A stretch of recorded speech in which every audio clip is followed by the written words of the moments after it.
Muy bien, quiero darles la bienvenida una vez más a los alumnos que están cursando este módulo 2 de la academia. Recuerda, ya estamos hoy en la clase 5 y también vamos a tomar la clase 6. Comenzamos hoy con Autoridad Espiritual 1. Van a ser una serie de lecciones que tienen que ver con autoridad. Hoy la clase 5, Autoridad Espiritual 1. Quiero comenzar leyendo dos pasajes bíblicos que quiero unir con una idea para poder exponer algo que va a edificarnos y nos va a bendecir. La primera es capítulo 3, versículo 1 del libro de Tito. Dice así: recuérdales que se sometan a los gobernantes y autoridades, que están dispuestos a toda buena obra. Y Romanos capítulo 13, versículo 1 al 7, que dice: sométese toda persona a las autoridades superiores, porque no hay autoridad sino de parte de Dios, y las que hay por Dios han sido establecidas. De modo que quien se opone a la autoridad, a lo establecido por Dios, resiste, y los que resisten acarrean condenación para sí mismos. Porque los magistrados no están para infundir temor al que hace el bien, sino al malo. ¿Quieres pues no temer a la autoridad? Haz lo bueno y tendrás alabanza de ella, porque es servidor de Dios para tu bien. Pero si haces lo malo, teme, porque no en vano lleva la espada, pues es servidor de Dios, vengador para castigar al que hace lo malo. Por lo cual es necesario estarles sujetos, no solamente por razón de castigo, sino también por causa de la conciencia. Pues por esto pagáis también los tributos, porque son servidores de Dios que atienden continuamente a esto mismo. Pagad a todos lo que debéis. Al que tributo, tributo. Al que impuesto, impuesto. Al que respeto, respeto. Al que honra, honra. Muy bien. Un tercer pasaje que quiero agregar aquí es Hebreos capítulo 1, versículo 3. Dice así: el cual, siendo el resplandor de su gloria y la imagen misma de su sustancia, y quien sustenta todas las cosas con la palabra de su poder, habiendo efectuado la purificación de nuestros pecados por medio de sí mismo, se sentó a la diestra de la majestad en las alturas. Algo muy importante con lo que quiero comenzar la reflexión es esto: el trono de Dios se fundamenta en su autoridad. Y aunque Dios tiene poder y tiene autoridad, Él no nos trata con su poder. Si Él nos tratara con su poder, estaríamos hechos talco para este momento. Él se relaciona con nosotros a través de su autoridad. El poder es su fuerza. El poder coacciona. El poder oprime. El poder es capaz de destruir. Pero la autoridad es aquella parte de la personalidad que inspira, que motiva a obedecer, a someterse y a sujetarse. Y Dios tiene autoridad y tiene poder. Usa su autoridad para relacionarse con nosotros, repito. Y el trono mismo de Dios en todo el universo se sustenta sobre su autoridad. Lo único que Él necesita es desearlo para que las cosas ocurran. Con la palabra suya solamente fue necesaria exhalarla para que se creara todo el universo. Todas las leyes físicas que rigen el universo son aquellas que sustentan todos los sistemas de vida con la palabra, dice la Escritura. Entonces, tenemos esto: la autoridad de Dios representa a Dios. Y el poder de Dios se representa en sus hechos, en su creación y en sus obras. Entonces, el pecado contra el poder de Dios, encontramos en la Biblia que es más fácilmente perdonado que el pecado contra su autoridad. Porque pecar contra la autoridad de Dios es pecar contra Dios mismo directamente. Un día en el cielo, una criatura de Dios, la más hermosa de todas, llamado querubín, que después se llamó Satanás, quiso sobrepasar la autoridad de Dios, pecó contra la autoridad de Dios, y esta rebelión fue su caída junto con una tercera parte de los ángeles, dice la Escritura, y cambió su nombre de querubín, de Lucifer, por Satanás.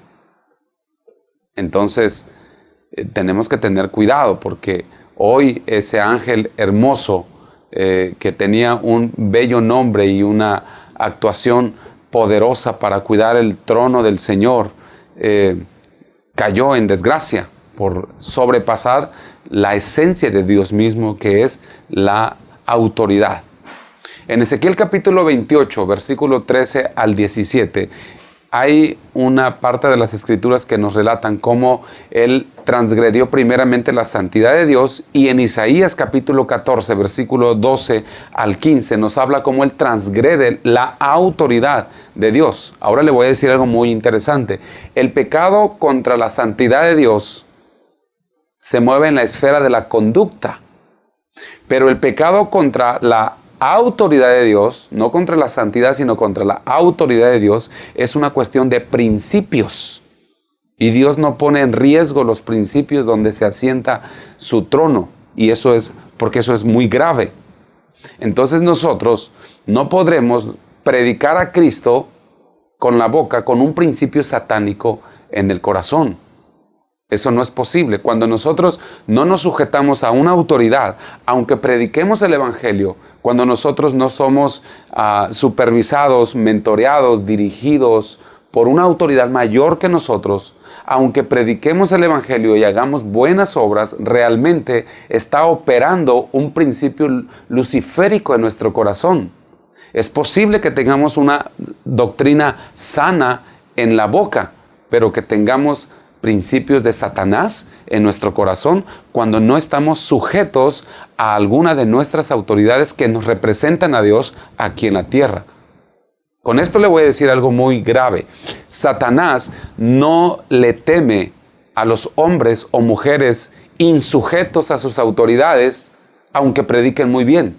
Pero ¿cuánto temor le tiene Satanás a un cristiano que se sujeta a Dios y por consecuencia a sus autoridades terrenales y que predica el Evangelio? Ese es el cristiano que puede llegar y sacar a un espíritu de un cuerpo posesionado. Es el cristiano que puede reprender una enfermedad demoníaca en una persona.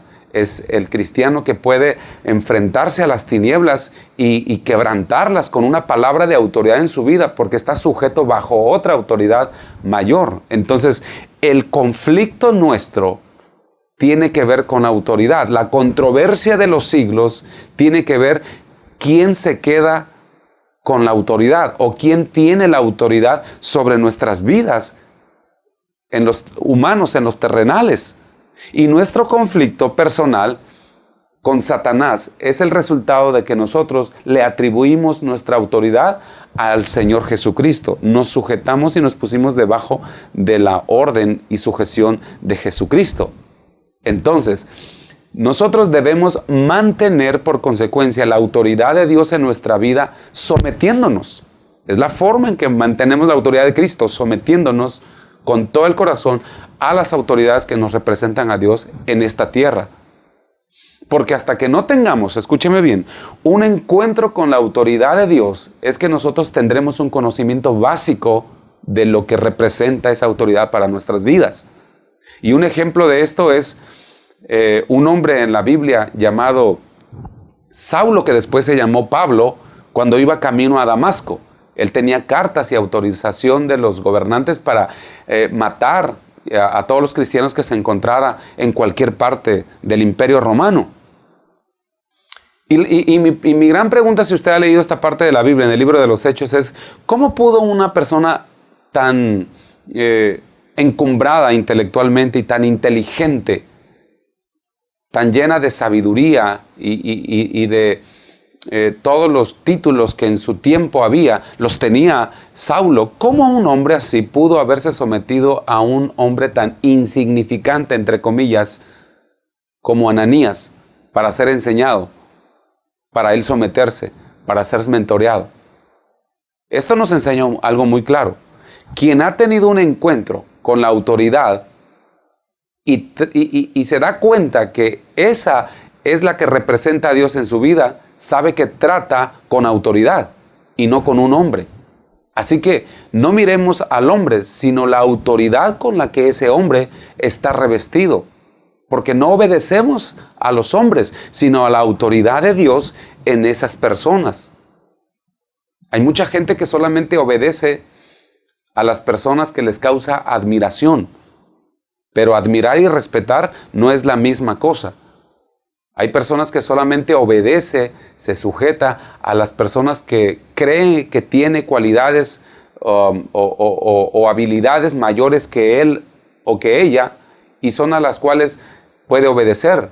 Pero eso es admiración y no son la misma cosa. Respeto y admiración. La admiración más tiene que ver con una apreciación de cualidades. El sometimiento solamente la provoca la palabra revelada en nuestro corazón cuando sabemos, entendemos qué significa la autoridad delegada de parte de Dios sobre nuestra vida. Así la persona que esté sobre nosotros, sea alta o chaparra, sea letrado o ignorante, cercano o un familiar lejano, un amigo o un desconocido, cuando nosotros sabemos que es una autoridad de parte de Dios en nuestra vida, entendemos que Dios está delegando algo de su esencia en esa persona, independientemente de dónde le hayamos conocido en otro tiempo o que sea familiarmente con nosotros. Porque por encima de todo está el hecho que Dios lo envió a nuestra vida como una autoridad delegada. Es como si usted va avanzando por la calle y de pronto tiene usted todos los títulos en esta tierra y se encuentra con un hombre delgadito y muy chiquito y que tiene el silbato en la boca y que le dice que se detenga. Y usted dice, pues, ¿quién es él? Yo tengo, pues, primeramente más edad que él. Encima tengo un doctorado, tengo una maestría y este pobre no terminó ni la primaria. ¿Qué se cree? ¿Por qué quiere detenerme? No, yo voy a pasar. Cuando nosotros desobedecemos a una autoridad y no la reconocemos como tal, sino que medimos nuestros logros o nuestras capacidades o nuestras personalidades en función de lo que Dios puso en esa persona, la vamos a pagar mal nosotros. Ponga atención en esto que le digo. Si usted no respeta a una autoridad mayor que usted, sin duda que usted no va a respetar a una autoridad igual que usted, y mucho menos a una autoridad menor que usted. Yo le tengo de verdad, pues, le saco la vuelta a esa gente que de pronto no sabe respetar a las autoridades mayores, porque no me imagino cómo trata a las personas que considera inferiores. Cuando alguien critica al gobierno, cuando alguien critica a su pastor, cuando alguien murmura en contra de sus padres, cuando alguien señala a su jefe en su departamento, en su trabajo, si eso hace con personas mayores en autoridad, yo imagino qué hará con personas que son iguales o peor aún, que están debajo de él. Son gente que fácilmente cae en tiranía. La mayor exigencia de la Biblia, de las Escrituras, no consiste en que una persona sirva, diezme, lleve la cruz, se niegue a sí mismo. No. La mayor exigencia es que obedezca. Que obedezca. Cuando una persona obedece, no tiene problemas con todo lo que Dios le puede decir que tiene que hacer en esta tierra para su propio bien. Ok. En 1 Samuel capítulo 15 encontramos una historia muy interesante. Dios le ordena a Saúl que lleve a la destrucción total a los amalecitas. Totalmente tenía que dejarlos en cenizas, no solamente a las casas, a los bienes, sino también a las personas y aún a los animales. Todo tenía que quedar hecho polvo y cenizas, pero la Biblia dice que Saúl guardó, entre comillas, lo mejor. Aparentemente, guardando lo mejor para de allí agarrar para hacer un sacrificio al Señor, era un principio de honra. Pero realmente en su corazón había un principio luciférico, un principio satánico, un principio de rebelión a la autoridad. Porque Dios le había dicho específicamente qué tenía que hacer, sin embargo él evadió un poquito. Una obediencia a medias es desobediencia total. Entonces, en 1 Samuel capítulo 15, versículo 22, el Señor le habla al rey Saúl a través del profeta Samuel y le dice así: y Samuel dijo, ¿se complace Jehová tanto en los holocaustos y víctimas como en que se obedezca a las palabras del Señor? ciertamente el obedecer es mejor que los sacrificios. Quisiera que lo repitiera otra vez conmigo. Ciertamente el obedecer es mejor que los sacrificios y el prestar atención que la grosura de los carneros. Es decir, todo lo que usted pueda hacer bueno, edificante, noble, para las gentes, para las personas, para la iglesia o para el reino de Dios, no es más importante que su misma obediencia. Porque usted puede ser un rebelde haciendo cosas buenas para Dios, pero en desobediencia a ese mismo Dios. Las ofrendas que aquí dice, Dios las pedía. Todas las ofrendas. Cuando habla de ofrendas no solamente se refiere a algo físico, se refiere a nuestro servicio, incluso como una ofrenda, nuestra vida, todos los actos que hacemos. Las ofrendas para Dios son gratas. Pero hasta en las mejores ofrendas, hasta en el mejor servicio, hasta en el mejor sacrificio, puede haber, según lo que encontramos en este pasaje, elementos de rebelión y elementos de obstinación que Dios aborrece. Eso dice una cosa, solo la obediencia y honra al Señor de aquella gente que se somete al centro de la autoridad del Señor es la que puede mantener la autoridad de Dios en su propia vida. Porque eso se trata, básicamente, la sumisión se trata de quitar nuestro ego, de excluir el yo. La exclusión del yo provoca que surja en nosotros el poder del Espíritu Santo. Y cuando es el que gobierna el Espíritu Santo y no mi voluntad, entonces la suprema voluntad de Dios está gobernando toda nuestra vida y a Dios le es fácil dirigirte y a Dios le es fácil llevarte al éxito en todo lo que emprendas. Hechos capítulo 9, volvemos un poquito a la parte que les comentaba de Saulo, que después se llamó Pablo y que después incluso fue uno de los apóstoles de Jesús, aunque nunca anduvo con Jesús, él fue apóstol, discípulo de Jesús y discipulado personalmente por Jesús. Aunque Jesús ya no estaba en la tierra, Él le reveló los principios de doctrina que hoy rigen nuestra vida. Al apóstol Pablo. Hechos capítulo 9, versículo 1 al 6, dice así: Saulo, obviamente se refiere a Pablo, respirando aún amenazas y muerte contra los discípulos del Señor, vino al sumo sacerdote y le pidió cartas para las sinagogas de Damasco, a fin de que si hallase algunos hombres o mujeres de este camino, cuando dice camino está con C mayúscula, representa a Jesús. Jesús dijo: yo soy el camino, la verdad y la vida. A hombres y mujeres de este camino los trajese presos a Jerusalén. Mas yendo por el camino, aconteció que al llegar cerca de Damasco, repentinamente le rodeó un resplandor de luz del cielo y cayendo en tierra, oyó una voz que le decía: Saulo, Saulo, ¿por qué me persigues? Y él dijo: ¿quién eres, Señor? Y le dijo: yo soy Jesús, a quien tú persigues. Dura cosa te es dar coces contra el aguijón. Él, temblando y temeroso, dijo: Señor, ¿qué quieres que yo haga? Y el Señor le dijo: levántate y entra en la ciudad y se te dirá lo que debes hacer.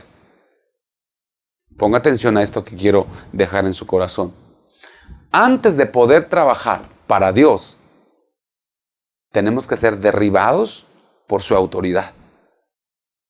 Porque por naturaleza nosotros no traemos un concepto arraigado de obediencia, sujeción y honra a nuestras autoridades. Al contrario, el concepto genético histórico que traemos, que nos dice que los españoles nos sometieron a la fuerza, provoca como un espíritu de rebeldía dentro de nosotros a todo lo que se llama autoridad, porque estamos como conectados con ese principio de una mala idea acerca de la autoridad. Entonces, toda nuestra relación con Dios está regulada por el hecho de que si hemos tenido o no un encuentro con la autoridad. Si nosotros conocemos la autoridad de Dios, va a ser mucho más fácil para Dios usarnos y bendecirnos. Y nosotros podremos ser conducidos por el Señor y en muchas ocasiones seremos refrenados por Dios para no cometer errores. Hay dos principios en el universo. Uno es el principio de la autoridad de Dios y el otro es el principio de la autoridad o de la rebelión satánica. Nosotros como hijos de Dios no podemos seguir a Dios guardando un espíritu rebelde. Eso es contradictorio, porque Satanás sabe muy bien cuando una persona rebelde está, aunque predicando, guardando un espíritu luciférico, ¿verdad? Satanás sabe cuando hay un principio satánico dentro de una persona que aparentemente hace las cosas bien, pero en su corazón tiene resentimiento contra una autoridad. Entonces, todos los que de alguna manera servimos a Dios, tenemos que entender lo que es básicamente la autoridad en nuestra vida. Eso es muy importante. Cualquier persona que ha tenido un encuentro con o un toque eléctrico con un cable por ahí que estaba mal colocado y que estaba descubierto, sabe que a partir de ese momento no puede ser descuidado con la electricidad. Después de que el niño le dijeron no lo hagas, y tocó el cable y le dio una descarga, a ese niño nadie le tiene que volver a decir que tenga cuidado, ¿verdad?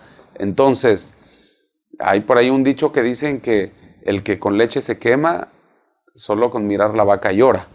Y cuando nosotros no conocemos la autoridad, somos capaces de hacer circunstancias a veces vergonzosas hasta que somos derribados de nuestro caballo, de nuestro ego, ¿verdad? De la misma forma, quien haya sido golpeado o tratado en algún momento con la autoridad de Dios, tiene de ahí en adelante seguramente los ojos bien abiertos para discernir lo que en su vida podrá ser una transgresión y rebelión y en la vida de los demás.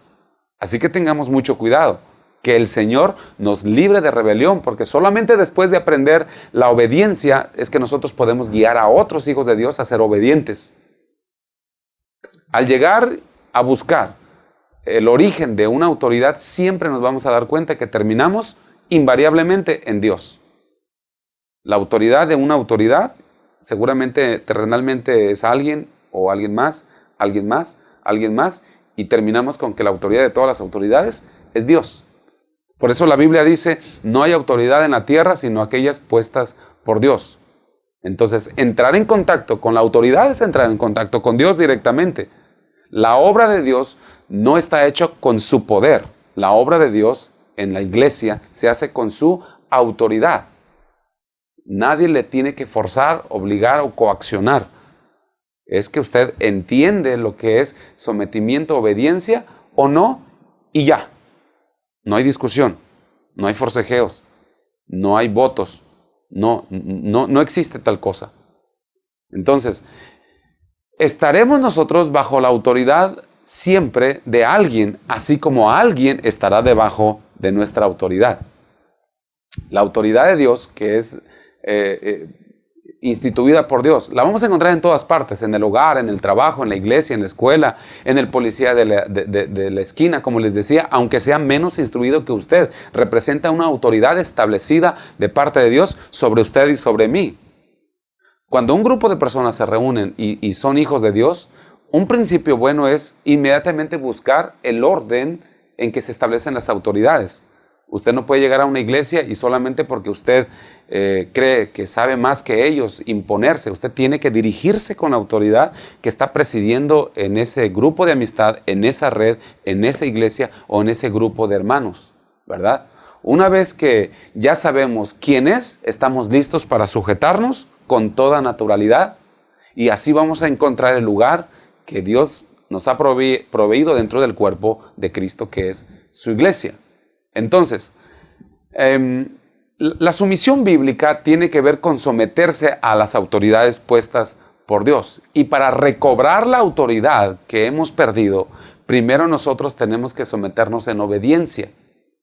La ingobernabilidad que existe en nuestro país, primero, antes de salir del país, tiene que salir de la iglesia. Si en la misma iglesia no hay hijos de Dios obedientes, olvídese lo que sucede en el mundo, es una réplica de ese mal principio que puede estar en la iglesia. Si algo va a salir del país, primero tiene que salir de la casa de Dios. Los rebeldes no pueden edificar la iglesia. El peor enemigo de la iglesia son los rebeldes dentro de ella. Es la gente que no se sujeta. ¿Por qué comienza todo con la iglesia? Porque la iglesia es la casa del Señor. Y la Biblia dice que el buen juez por su casa empieza. Y el juez sobre los jueces es Dios. Y la casa sobre las casas en la tierra es su iglesia. Entonces, no hay nadie que sea obediente a la autoridad de Dios sin que la misericordia de Dios descanse sobre él. Dios siempre le va a respaldar cuando usted sea una persona sujeta. El que trabaja para Dios necesita no solamente aprender a obedecer, sino aprender a ser autoridad para los que Dios puso delegados debajo de él. Entonces, es necesario estar bajo autoridad, pero también es necesario saber ejercer autoridad. Ahora, ¿qué pasa cuando tenemos autoridades que fallan, que cometen errores? Cada vez que nuestra autoridad comete un error, entra a prueba nuestra obediencia. La Biblia dice que Dios bendijo tanto a Noé que él plantó una gran viña, hubo tanta bendición y tanta productividad que él se emborrachó. Ese fue un error de Noé. Pero cuando él se emborrachó, se desnudó y sus hijos entraron a la tienda. Dice la Biblia que sus hijos eran Sem, Cam y Jafet. Y Cam fue a avisarle a sus hermanos que su padre estaba desnudo y que vinieran a verlo para burlarse de él. Sí, Noé había cometido un error, pero el error del líder, del padre, reveló quién era rebelde, quién era obediente en medio de sus hijos. Sus otros dos hijos tomaron una tela y yendo hacia atrás, la aventaron hacia su padre, cubrieron a su padre su desnudez, no lo miraron desnudo. Al día siguiente Noé se da cuenta de lo que hizo su hijo Cam y profetiza sobre él una maldición y le dice: tú vas a ser sirviente, tú y todas tus generaciones, eres maldito y estarás bajo el servicio de tus hermanos. Y después bendice a los descendientes de Jafet y de Sem. Por eso Sem es una nación bendita de la cual viene el linaje de Jesucristo. Cam, sin embargo, fue el primer maldito después del diluvio. Y la primera maldición después del diluvio tuvo que ver con una rebelión. Entonces, al no practicar la obediencia, fue puesta en maldición para él y para sus futuras generaciones. Porque la maldición de la rebelión no solamente afecta el presente, sino las historias que vienen de nuestros hijos y próximas generaciones. Mire qué terrible es no sujetarse en el reino de Dios a nuestras autoridades espirituales. Levítico capítulo 10, versículo 1 y 2 dice: Nadab y Abiú, hijos de Aarón, tomaron cada uno su incensario y pusieron en ellos fuego, sobre el cual pusieron incienso, y ofrecieron delante de Jehová fuego extraño que él nunca les mandó. Y fíjese lo que dice el versículo 2. Y salió fuego de delante de Jehová y los quemó y murieron delante de Jehová. Qué terrible, qué historia tan horrorosa. Nadab y Abiú eran hijos de Aarón. Ellos no eran los sacerdotes principales, estaban bajo la cobertura de su padre Aarón, el sacerdote principal, pero ellos habían hecho tantas veces el sacrificio al lado de su padre que les pareció como cosa nada el hacer un sacrificio sin recibir la autorización de su padre. Sin embargo, sobre la cabeza de Aarón había Dios derramado el aceite para ungirlo como autoridad. Aarón era la autoridad establecida, delegada por Dios en la tierra. Los hijos solamente eran ayudantes que tenían que obedecer bajo las órdenes y bajo la sujeción de su padre. Y aunque fuera muy sencillo y aunque fuera bueno lo que estaban haciendo, tenían que hacerlo bajo las órdenes de aquel hombre que Dios había puesto. Los hijos de Aarón, yo creo que nunca quisieron ofender a Dios. Yo creo que nunca quisieron morir. Si hubieran sabido que morirían así, jamás lo hacen. No lo hicieron solo porque lo ignoraban las consecuencias, sino lo hicieron porque creyeron que ofrecer sacrificio quizá era algo bueno. El error fue hacer algo bueno sin la autorización de quien Dios puso. Porque hacer cosas buenas no necesariamente tienen el respaldo de Dios. Ellos actuaron independientes de su autoridad. Ellos se desligaron de la voz de instrucción de su autoridad. Y aunque ofrecer adoración por medio de sacrificios no era bueno, era muy bueno, el principio de insujeción les trajo juicio y muerte de parte del cielo. Eso es terrible. Tenemos nosotros que estar conectados en este reino con las personas que Dios ha dispuesto. Y mire lo que sucede en Números capítulo 12. Dice la Escritura: María y Aarón hablaron contra Moisés a causa de la mujer cusita que había tomado, porque él había tomado mujer cusita. Y dijeron: ¿solamente por Moisés ha hablado Jehová? ¿No ha hablado también por nosotros? Y lo oyó Jehová, y aquel varón, Moisés, era muy manso, más que todos los hombres que había sobre la tierra. Luego dijo Jehová a Moisés, a Aarón y a María: salid vosotros tras el tabernáculo de reunión. Y salieron ellos tres. Entonces Jehová descendió en la columna de la nube y se puso a la puerta del tabernáculo y llamó a Aarón y a María. Y salieron ambos, y él les dijo: oíd ahora mis palabras. Cuando haya entre vosotros profeta de Jehová, le apareceré en visión, en sueños hablaré con él. No así a mi siervo Moisés, que es fiel en toda mi casa. Cara a cara hablaré con él y claramente, y no por figuras, y verá la apariencia de Jehová. ¿Por qué pues no tuvisteis temor de hablar contra mi siervo Moisés? Entonces la ira de Jehová se encendió contra ellos y se fue. Y la nube se apartó del tabernáculo, y he aquí que María estaba leprosa como la nieve. Y miró a Aarón a María, y he aquí estaba leprosa. Y dijo Aarón a Moisés: ah, Señor mío. Ahora sí ya era Señor suyo, ¿se da cuenta? No pongas ahora sobre nosotros este pecado, porque locamente hemos actuado y hemos pecado. No quede ella ahora como el que nace muerto, que al salir del vientre de su madre tiene ya medio consumida su carne. Entonces Moisés clamó a Jehová diciendo: te ruego, oh Dios, que la sanes ahora. Respondió Jehová a Moisés: pues si su padre hubiera escupido en su rostro, y mire qué terrible es esto, porque está hablando de que ella quedó leprosa por injuriar a una autoridad mayor, aunque era su hermano de padre y de madre. Ella tenía que respetar la investidura de su hermano menor, porque Dios lo había puesto sobre autoridad de ella en lo espiritual. Y aquí el Señor dice: bueno, imagínate qué sucede cuando tú tratas de escupir hacia arriba contra el rostro de tu padre.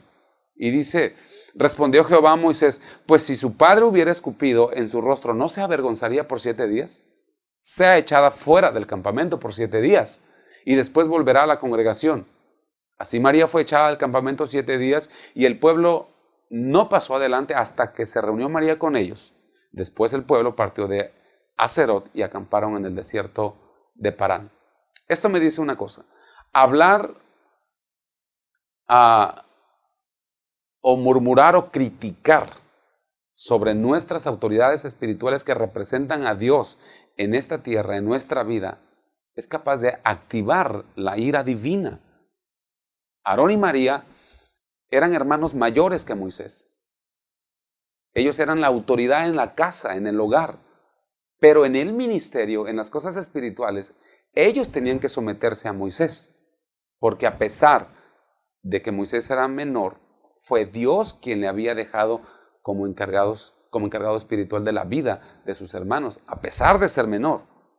Entonces, ellos no estaban contentos con la mujer que Moisés, su hermano menor, había tomado, porque los israelitas tenían una orden de parte de Dios que no tenían que casarse con mujeres extranjeras. Entonces este Moisés toma a una mujer de piel negra de la tribu de Cus, una tribu africana, y la mete al pueblo, se casa con ella, y esto provoca que sus hermanos crean que tienen la razón, porque a veces la gente no murmura, no critica, si no es por una cosa. Creen que tienen razón en hacerlos y que ellos tienen un pretexto o una excusa que les justifica el murmurar y el criticar. Y a veces creemos que nos justifica el hecho de que nuestra autoridad está en un error, como sucedió con Noé o como sucedió con este Moisés. Entonces, María tocó con la boca la posición de autoridad de Moisés. Ella no se dio cuenta que estaba tratando con el ministro, con la autoridad que Dios había puesto. No estaba tratando con su hermano. Dios había encomendado la autoridad delegada a Moisés. Y María podía tratar a su hermano, pero no injuriar la autoridad de Dios en su hermano. O sea, ella pudo haberle llamado la atención allá en la casa solos, pero no murmurar. Ella tenía que ser valiente y señalar un error en la casa. Entonces, María no miró más allá de este asunto. Y la Biblia dice que Moisés no protestó defendiendo su autoridad. Él no necesitaba defenderse de nada porque Dios le había dado la autoridad. La autoridad que representaba, él sabía, era la de Dios y nadie puede quitar lo que Dios le da a alguien.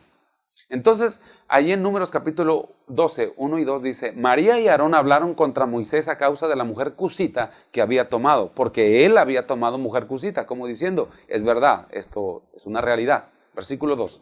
Y dijeron, solamente por Moisés ha hablado Jehová, ¿no ha hablado también por nosotros? Y lo oyó Jehová. Quiere decir que las palabras rebeldes suben al cielo y son oídas por Dios. Cada vez que el hombre se pone en contacto con la autoridad delegada aquí en la tierra, se pone en contacto realmente con Dios que está en esa persona. Pecar contra la autoridad que Dios ha delegado, entonces es pecar contra Dios mismo. Y Dios los cita a los tres al tabernáculo de reunión. Aarón y María, ellos van sin dudar porque creían que tenían la razón y había mucho que decir para defender su murmuración. Creían que Dios estaría de su lado porque Moisés había cometido un pecado y estaba causando disturbios en el pueblo. Llegan y, oh sorpresa, Dios les reclama y les dice, ¿cómo es que se atreven a hablar en contra de mi siervo? ¿Por qué? Porque la autoridad espiritual no es algo que se logra con esfuerzos propios. La autoridad espiritual es algo que Dios da a quien Él escoge y punto. Así que guardémonos de ofender. Todo aquel que habla contra un Moisés en su vida, realmente habla con lo que Dios ha puesto dentro de esa persona. Y dice la Biblia que la ira de Dios se enciende contra María y Aarón y sucede algo muy interesante. La nube se va y la nube representaba la presencia de Dios sobre el tabernáculo. La nube, es decir, la presencia de Dios se aparta del pueblo. ¿Qué te quiero decir? Cuando hay murmuradores en la iglesia en contra del liderazgo, la presencia de Dios se va. La presencia de Dios no más permanece ahí, porque la murmuración tiene que ver con rebelión, es tinieblas, y la luz y las tinieblas no pueden estar juntas. María se convierte en una leprosa. La rebelión interna se manifiesta en lo externo. En el caso de María, con lepra. Y la Biblia dice que María tuvo que ser aislada durante 7 días. 7 representa el tiempo total y necesario para una restauración. Ella tenía que tomar un tiempo de arrepentimiento, un tiempo de cavilar en sus pensamientos lo que había ella hecho. Y por 7 días en el tabernáculo no hay actividad, nada se mueve, no llega la presencia de Dios, no hay sacrificios, no hay adoración. Entonces la rebelión y la murmuración trae como consecuencia la pérdida de la presencia de Dios en la vida de un individuo, de una familia o de una iglesia. La presencia de Dios no descenderá hasta que las palabras de injuria se hayan tratado y resuelto. Si no se resuelve este asunto de autoridad, todo lo que se haga será inútil. Entonces, la injuria es una prueba de que hay un espíritu rebelde en una persona. Y quiero terminar con este otro pasaje que es un tremendo ejemplo. Números capítulo 16, versículo 1 al 3. Dice así, Coré, hijo de Izar, hijo de Coat, hijo de Leví, y Datán y Abiram, hijos de Eliab, y On, hijo de Pelet, de los hijos de Rubén, tomaron gente y se juntaron contra Moisés con 250 varones de los hijos de Israel, príncipes de la congregación de los del consejo, varones de renombre. Y se juntaron contra Moisés y a Aarón les dijo, basta ya de vosotros, porque toda la congregación, todos ellos son santos, y en medio de ellos está Jehová. ¿Por qué os levantáis vosotros sobre la congregación de Jehová? Coré era de la tribu de los levitas, de los adoradores, de la gente que estaba en el altar. Y Datán y Abiram eran los representantes de una tribu de dirigentes, de gobernantes, la tribu de Rubén. Y si usted lee este pasaje, eran 250 líderes que se habían levantado en contra de Moisés para criticar y murmurar. Ellos fueron irrespetuosos contra Moisés y contra Aarón. Ellos consideraron este asunto como algo personal. Otra vez volvemos al mismo principio. Nunca mencionaron la posición de Moisés. Ellos actuaron como que si no existiera autoridad, como que si no conocieran que Dios había delegado autoridad. Y Moisés muestra un espíritu afable y tranquilo en contra del mal carácter de estas personas. Y simplemente pone su rostro a tierra, dice la Escritura, y va al Señor delante de su presencia y se pone a orar. Coré y sus seguidores tenían sus posiciones solamente, no tenían nada en firme. Y en el versículo 5 dice, y habló Coré a todo su séquito, es decir, la gente que venía en rebelión junto con él, diciendo, mañana mostrará Jehová quién es suyo y quién es santo, y hará que se acerque a él al que él escogiere, y él lo acercará así. Él pensaba que tenía la razón. El pleito, la disputa, no era con Moisés, era con Dios. Sin embargo, el pueblo creía que se estaba oponiendo a Moisés y a Aarón. No era su intención ser rebeldes contra Dios. Realmente con Dios no tenían problema. Ellos estaban mirando a Moisés. Simplemente no estaban de acuerdo con Moisés y con Aarón. Pero como la autoridad de Dios y la autoridad delegada de Dios son inseparables, tuvieron un problema. Es imposible entonces mantener una actitud buena hacia Dios y una actitud rebelde en contra de una autoridad o de un líder o un padre o un jefe o un gobernador o un presidente municipal o de la república. Es imposible.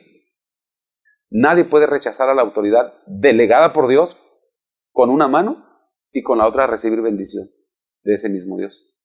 Entonces, Moisés no se exaltó por causa de su autoridad. Y el versículo 6 dice, haced esto, tomaos incensarios, Coré y todo su séquito, y poned fuego en ellos y poned en ellos incienso delante de Jehová mañana. Y el varón a quien Jehová escogiere, aquel será el santo. Esto os baste, hijos de Leví. Dijo más Moisés a Coré, oíd ahora, hijos de Leví, os es poco que el Dios de Israel os haya apartado de la congregación de Israel, acercándoos a él, para que ministréis en el servicio del tabernáculo de Jehová y estéis delante de la congregación para ministrarles, y que te hizo sacar a ti y a todos tus hermanos y los hijos de Leví contigo. ¿Procuráis también el sacerdocio? Por tanto, tú y todo tu séquito sois los que os juntáis contra Jehová. Pues Aarón, ¿qué es para que contra él murmuréis? Datán y Abiram no fueron a la cita y mandan decir lo que dice el versículo 12. Y envió Moisés llamar a Datán y Abiram, hijos de Eliab, mas ellos respondieron, no iremos allá. O sea, estaban plenamente en rebeldía. 13. Es poco que nos hayas hecho venir de una tierra que destila leche y miel para hacernos morir en el desierto, sino que también te enseñorees de nosotros imperiosamente. Ni tampoco nos has metido tú en una tierra que fluye leche y miel, ni nos has dado heredades de tierras y viñas. ¿Sacarás tus ojos, los ojos de estos hombres? No subiremos. Versículo 19. Ya Coré había hecho juntar contra ellos toda la congregación a la puerta del tabernáculo de reunión. Entonces la gloria de Jehová apareció a toda la congregación.